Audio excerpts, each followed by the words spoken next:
Բարև երկիրը շարունակում է իր ընթացքը, սիրելի հեռուստադիտողներ, օրեր առաջ փետրվարի 4-ին ամբողջ աշխարհում նշվում էր քաղցկեղի դեմ պայքարի օրը, որի նպատակն է հանրության ուշադրությունը բևեռել չարորակ նորագոյացությունների դեմ պայքարին, կարևորելով նախևառաջ հիվանդության կանխարգելումը, ապա բուժումը եւ շարունակական հսկողությունը։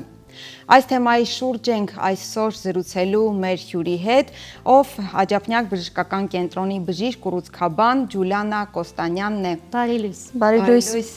Ջուլիանա, բարի գալուս մեր տաղավար, ինչպես եք։ Լավ, դուք ինչպես եք։ Լավ, շնորհակալություն։ Ջուլիանա, նախ հասկանանք Հայաստանում ինչպիսի վիճակ է այսօր։ Եթե հավատանք եւ հետևենք առողջապահության նախարարության վերջին տվյալներին, ասվում է, որ 10%-ով վերջին տարիներին նվազել է քաղցկեղով հիվանդացության դեպքերը։ Արդյոք դա այդպես է, եւ եթե այո, ապա կանխարգելիչ միջոցառումներն են առավել հիմա արդյունավետ կազմակերպվում, թե բուժման նորագույն մեթոդներ կան։ Այո, ճիշտ է, քանի որ արդեն պացիենտները ընդհանրապես ազգաբնակչությունը աշխատում է ավելի շուտ դիմել, ավելի վաղ դիմել բժշկի, սկրինինգային ծրագրերը ավելի շատ են մարդիկ դիմում, ավելի լավ է աշխատում եւ մեր երկրում կատարվում է բոլոր բուժման տեսակները, նորագույն մեթոդները, եվրոպական եւ ամերիկյան ուղեցույցներով կատարվում է բոլոր բուժումները, քիմիոթերապիա, իմունոթերապիա, թիրախային թերապիա, ինչպես նաեւ մեր կենտրոնում նույնպես կատարվում է այդ բոլորը։ Մեր կենտրոնում նաև կատարվում են Աջափնյակ բժշկական կենտրոնում մուլտիդիսցիպլինար քննարկման ընթացքում, որտեղ մասնակցում են վիրաբույժները, պաթոլոգները, ճառագայթային թերապևտները եւ մեր հետ միասին, բժիշկների հետ միասին քննարկումներ են կատարվում, ինչպես նաև կատարվում են բոլոր վիրահատությունները հիվանդանոցի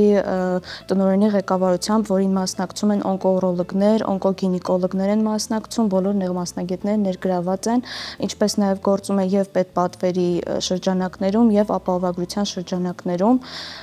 մեր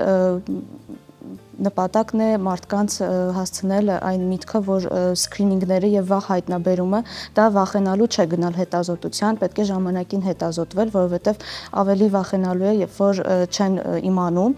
քանի որ եթե չհետազոտվել է, դա նշանակում է ուղղակի չիմանալ հիվանդության մասին, իսկ ցույց տալ, որ շատ արագ զարգանա։ Այո, եւ Ջուլիանա, որպես երկար տարիների բժիշկ, ինձ հետաքրքրում է հատկապես Հայաստանում, եթե կա նման տարբերակում, քաղցկեղի որ տեսակներն են ավելի տարածված կամ ավելի շուտ հայտնաբերվում, ու կանայք թե տղամարդիկ են ավելի հետևողական։ Հետևողական են երևի կարելի ասել ավելի շատ կանայք, դա ավելի տարածված տեսակները կրծքագեղձի քաղցկեղն է մեր երկրում հատկապես, թոքի քաղցկեղն է, հաստաղու քաղցկեղն է, բայց վերջին տարիներին ավելի եւ երկու սեռերի մոտ էլ շուտ դիմելիությունը ավելի բարձրացել է տոկոսային հարաբերությամբ։ Իսկ ասեք, երբ մարդիկ լսում են, որ կա քաղցկեղ, առաջին դե բնականաբար ռեակցիան լինում է վատը, վախը,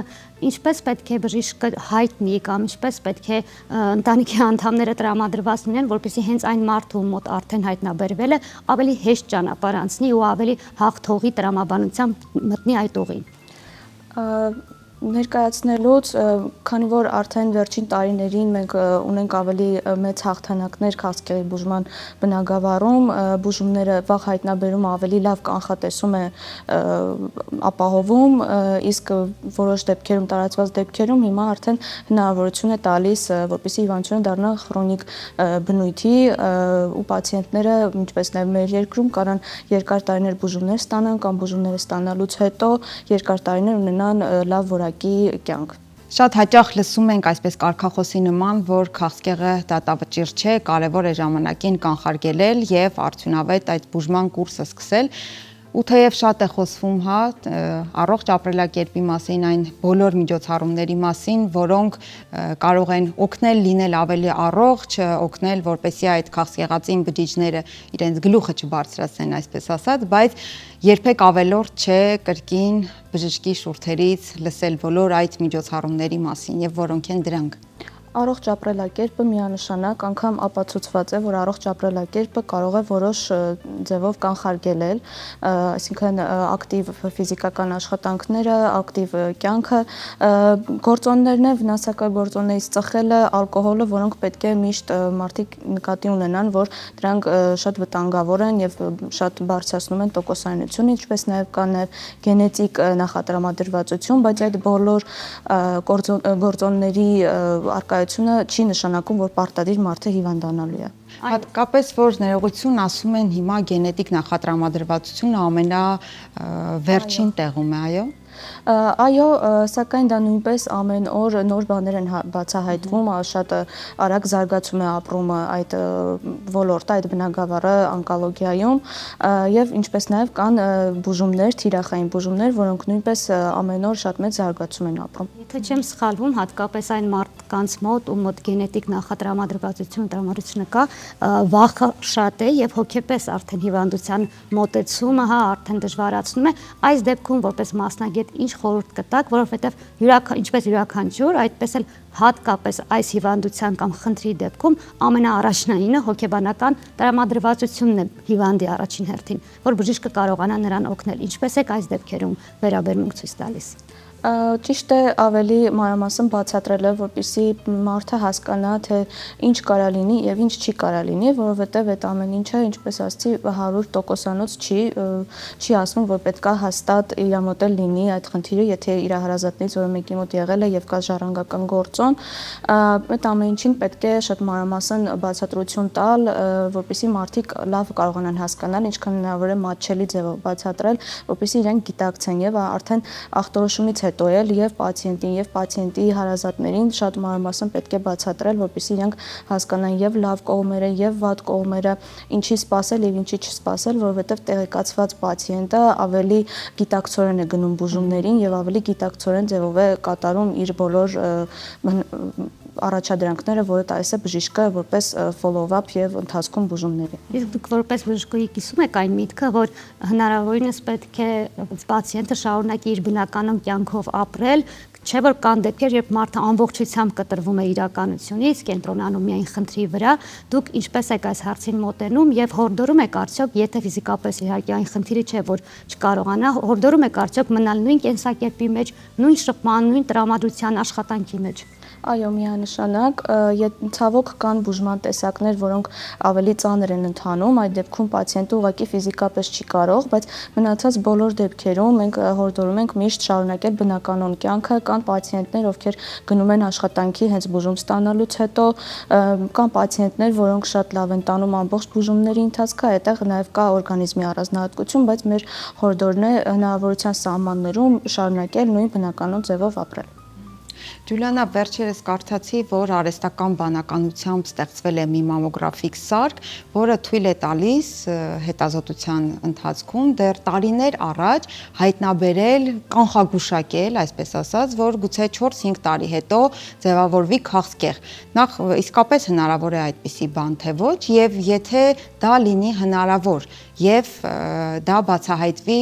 տարիներ առաջ, հնարավոր կլինի ավելի արդյունավետ եւ կանխարգելել եւ արդեն այդ գծել այն բուժման կուրսը, որը հնարավոր կլինի ավելի երկարացնել կյանքը կամ գուցե 100%-ով բուժում ապահովել։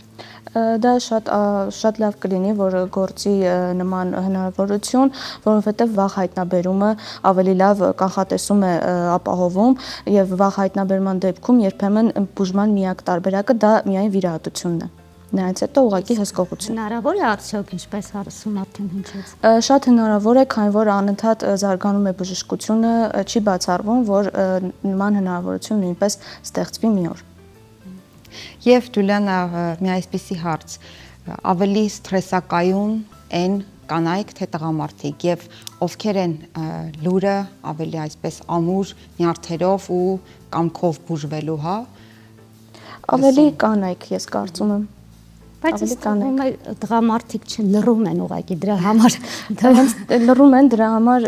ավելի ծանր են տանում, կարելի ասել, երբեմն խուսափում են հոգեբանի այդ զրույցից, քանի որ բաժանմունքները միշտ կլինիկական հոգեբան է աշխատում, տղամարդիկ ավելի շատ են խուսափում, քան կանայք։ Ուզում էի հարցնել, դեպ կցվում են հոգեբաններ։ Այո, այո։ Պարտադիր։ Բոլոր դեպքերին, թե միայն ավելի ծանր Ընդհանրապես կլինիկական հոգեբանը խոսում է բոլոր պացիենտների հետ, նրանից հետո ըստ կարիքի կարող է պացիենտը դիմել եւ նրանք շարունակեն էլի աշխատել իրար հետ։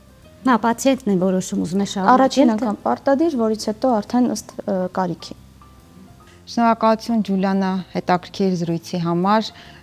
երբ բժիշկներին որևէ բարեմաղթանք են հղում, չէ, ինչ են ասում, թող գործազուրկ լինի բժիշկը, բուժառուները քիչ լինեն, այո, թող իսկապես այդպես լինի, բայց դա ցավոք հնարավոր չէ։ Այս դեպքում ձեզ էլ համբերություն ենք մաղթում ուժ եւ կորով, որպեսզի կարողանաք այո եւ ֆիզիկապես եւ հոգեպես լինել մեր պատառողջ քաղաքացիների կողքին։ Շնորհակալություն։ Ձեզ նույնպես շնորհակալություն։ Շնորհակալություն, թերևս ամենակարևոր մաղթանքը ասեցիք, ինչին դժվար թե գանք երբևէ, բայց հետևողական եղեք, միշտ ամենասկզբից անվախ կերպով վերցրեք այդ պատասխանատվությունը, գնացեք բժշկի, իմացեք, եթե ունեք խնդիր, հատկապես քաղցկեղ, ապա հետևողական եւ շատ լուրջ տրամադրված անցեք այդ բուժումները։ Շատ կարևոր է հենց սկզբից ամենայուրահատուկ ձևով մոտենալ ձեր առողջությանը։ Հանդիպենք քիչ անց։